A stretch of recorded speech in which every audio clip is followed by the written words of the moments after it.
Hello, hello. Kumusta na kayo dyan? Mega love shoutout. Welcome to my channel, Holyland Adventure TV. Sa mga di pa nakasubscribe, mag-subscribe lang po kayo dyan at manood lang po kayo sa aking mga videos. At i-click nyo lang yung bell button para updated kayo sa lahat ng mga videos na i-upload ko dito sa aking munting channel. Maraming salamat po sa mga nag-support sa aking munting channel. At ingat lang kayo dyan. Sa araw na ito, ang ating vlog ay tungkol kay Casimiro. May banat si Casimiro ay Tapalis.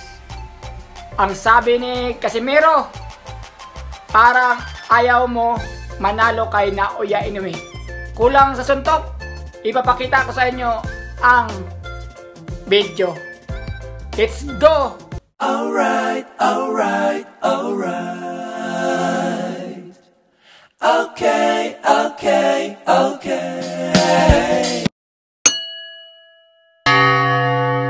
Anong masasabi mo sa ano, tol? Sa laban ni Inoue at Tapalis? Yung laban niya, parang hindi niya pinakita na gusto niya manalo sa laban. Pero maganda naman yung pinapakita niya. Defense. At saka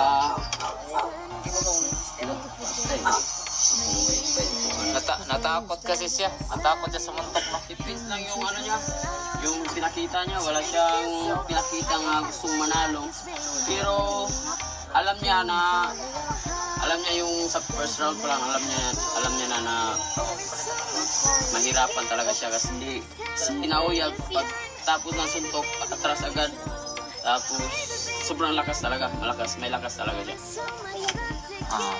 Pero para sa akin,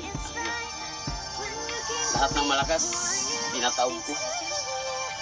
Yung ano nga yung sino yung malakas na ano, si Sulangit Titi, may 11 knockout yun, pinakamalakas yun sa division namin dati. 11 seconds. 11 seconds, pero pinatulog ko lang yung 4 na round. 3 round? At 3 round pa. So, yun. Hindi man lang yung nagalusan si Naoya, no? Putik na yun.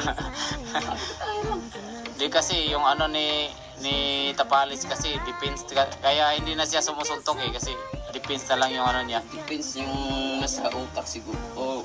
Pero ganun talaga. Pero kahit natalo, pero ging pa rin. Panalo pa rin, di ba? Ay, sa mga nagsin ng ano, Gcash. Oy, ang isang nagsin ng Gcash, isin nyo sa ano, kung may share kayo, kaya automatic na yan. Pag walang share, wala, ging yan. So, at saka ano nga yun? Yung lahat ng nagsasabi na ano, Palitan na yung sa ano, sa corner. Sabi ko, shit, walang alam sa boxing talaga mga tao. Pero ako, malayo pa lang alam na namin yung mangyayari. At saka, kasi kapag ikaw ay isang boxer, alam mo yung kakayahan ng kalaban, alam mo yung kakayahan ng mga makakalaban mo. Pero yung mga tao kasi, choice din naman nila magsalita pero yung iba, kaya laging tayong nababas kasi choice nila yun na magsalita sila. Pero ayun, kahit ilang milyon pa yan yung mga haters namin, pero lahat ng kalaban namin, pinatunayan namin na hindi mananalo sa amin.